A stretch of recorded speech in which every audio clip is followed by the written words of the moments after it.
LDFിൽ രാജ്യസഭാ സീറ്റിൽ അവകാശവാദം ഉന്നയിച്ച് പുതിയ പാർട്ടി കൂടി രംഗത്ത്. ഇതോടെ LDF രാജ്യസഭാ സീറ്റ് തർക്കം കൂടുതൽ പ്രതിസന്ധിയിലായിരിക്കുകയാണ്. നേരത്തെ CPI, Kerala Congress M, NCP തുടങ്ങിയ കക്ഷികൾ സീറ്റ് ആവശ്യപ്പെട്ടുകൊണ്ട് രംഗത്തെത്തിയിരുന്നു. എന്നാൽ കൃത്യമായ നിലപാടിലെത്താൻ മുന്നണിക്ക് സാധിച്ചിരുന്നില്ല. ഈ സാഹചര്യത്തിലാണ് വീണ്ടും സീറ്റ് ആവശ്യപ്പെട്ടുകൊണ്ട് മറ്റൊരു കക്ഷി കൂടി രംഗത്തെത്തിയിരിക്കുന്നത്. MV ശ്രേയംസ്കുമാറിന്റെ പുതിയ പാർട്ടിയായ RJD ആണ് ഇപ്പോൾ അവകാശവാദം ഉന്നയിച്ച് രംഗത്തെത്തിയിരിക്കുന്നത്. ഒഴിവ് വരുന്ന സീറ്റ് തങ്ങൾക്ക് അവകാശപ്പെട്ടതാണ് എന്നാണ് RJDയുടെ അവകാശവാദം. സോഷ്യലിസ്റ്റ് പാരമ്പര്യമുള്ള ദേശീയ പാർട്ടി എന്ന നിലയിലും കേരളത്തിലെ ഇടതുമുന്നണിയിലെ നാലാമത്തെ വലിയ കക്ഷി എന്ന നിലയിലും രാജ്യസഭാ സീറ്റിനെ പരിഗണിക്കണമെന്നാണ് RJDയുടെ ആവശ്യം. മന്ത്രിസഭാ പ്രാതിനിധ്യമില്ലാത്ത മുന്നണിയിലെ ഏക സ്ഥിരാംഗം എന്ന പരിഗണനയിലും പാർട്ടിക്ക് രാജ്യസഭാ സീറ്റിന് അർഹത ഉണ്ടെന്നാണ് നേതൃത്വത്തിന്റെ അവകാശവാദം. ലോക്സഭാ തെരഞ്ഞെടുപ്പിൽ ആഗ്രഹിച്ച കോഴിക്കോട് സീറ്റ് ലഭിക്കാതെ വന്നപ്പോൾ തന്നെ അടുത്തതായി ഒഴിവരുന്ന രാജ്യസഭാ സീറ്റിലേക്ക് പരിഗണിക്കണമെന്ന് ആവശ്യപ്പെട്ട് LDF നേതൃത്വത്തിന് കത്ത് നൽകിയിരുന്നുവെന്നും RJDയുടെ സംസ്ഥാന നേതൃത്വം ചൂണ്ടിക്കാട്ടുന്നുണ്ട്. പാർട്ടി സംസ്ഥാന പ്രസിഡന്റ് MV ശ്രേയംസ്കുമാറിന് വേണ്ടിയാണ് RJD കേരള നേതൃത്വം രാജ്യസഭാ സീറ്റിൽ കണ്ണെറിയുന്നത്. നേരത്തെ 18 മാസക്കാലം MV ശ്രേയംസ്കുമാർ രാജ്യസഭാംഗമായി പ്രവർത്തിച്ചിട്ടുണ്ട്. അച്ഛൻ MP വീരേന്ദ്രകുമാറിന്റെ നിര്യാണത്തെ തുടർന്നാണ് രാജ്യസഭാ അംഗമായത്. കാലാവധി പൂർത്തിയാകുമ്പോൾ വീണ്ടും പദവി ലഭിക്കാൻ ശ്രേയംസ്കുമാറും അദ്ദേഹത്തിന് ഒപ്പമുള്ളവരും CPM നേതൃത്വത്തിലും മുഖ്യമന്ത്രിയിലും ടൂറിസം മന്ത്രി PA മുഹമ്മദ് റിയാസിലും വലിയ സമ്മർദ്ദം ചെലുത്തിയിരുന്നു. കോടിയേരി ബാലകൃഷ്ണനായിരുന്നു അക്കാലത്ത് സംസ്ഥാന സെക്രട്ടറി. വീണ്ടും രാജ്യസഭാ സീറ്റ് ലഭിക്കുമെന്ന് അദ്ദേഹത്തിൽ നിന്ന് ഉറപ്പ് ലഭിച്ചുവെന്ന് ശ്രേയംസ്കുമാറിന് ഒപ്പമുള്ളവർ മേനി നടിച്ചിരുന്നു.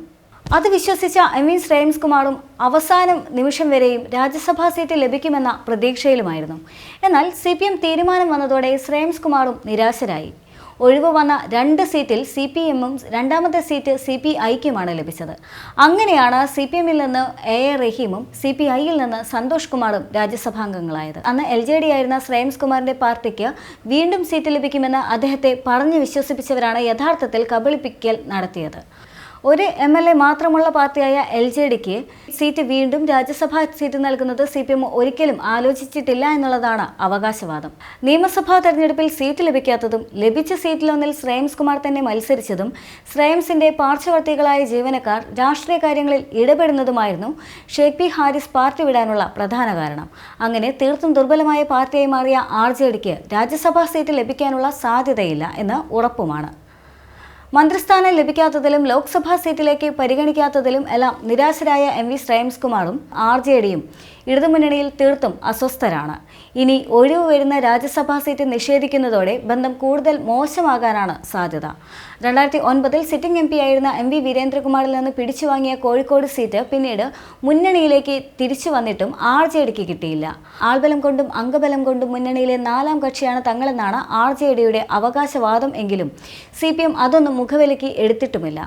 RJDക്കൊപ്പം NCPയും ഒഴിവരുന്ന രാജ്യസഭാ സീറ്റിൽ അവകാശവാദം ഉന്നയിച്ച് രംഗത്തുണ്ട്. ആകെയുള്ള 3 ഒഴിവുകളിൽ ഇടതുമുന്നണിക്ക് ജയിക്കാനാവുന്നത് 2 സീറ്റിലാണ്. അതിനെ ചൊല്ലി CPIയും കേരള കോൺഗ്രസും എമ്മും തർക്കത്തിൽ പോകുമ്പോഴാണ് ചെറു പാർട്ടികളായ RJDയും NCPയും സീറ്റ് ചോദിച്ച് എത്തിയിരിക്കുന്നത്. ഇതോടെ വരുന്ന രാജ്യസഭാ തെരഞ്ഞെടുപ്പ് ഇടതുമുന്നണിയിൽ വലിയ തർക്കവിതർക്കങ്ങൾക്ക് വഴിവെക്കുമെന്ന് ഉറപ്പായി കഴിഞ്ഞു. ജൂലൈ 1-നാണ് 3 രാജ്യസഭാ സീറ്റുകൾ ഒഴിയുന്നത്. CPM നേതാവ് എളമരം കരീം, CPI സംസ്ഥാന secretary Binoy Viswam, Kerala Congress M chairman Jose K Mani എന്നിവരുടെ രാജ്യസഭാംഗത്വ കാലാവധിയാണ് ജൂലൈ 1-ന് അവസാനിക്കുന്നത്. ലോക്സഭാ ഫലപ്രഖ്യാപനത്തിന് ശേഷം രാജ്യസഭാ തെരഞ്ഞെടുപ്പിന്റെ വിജ്ഞാപനം പുറപ്പെടുവിച്ചേക്കും.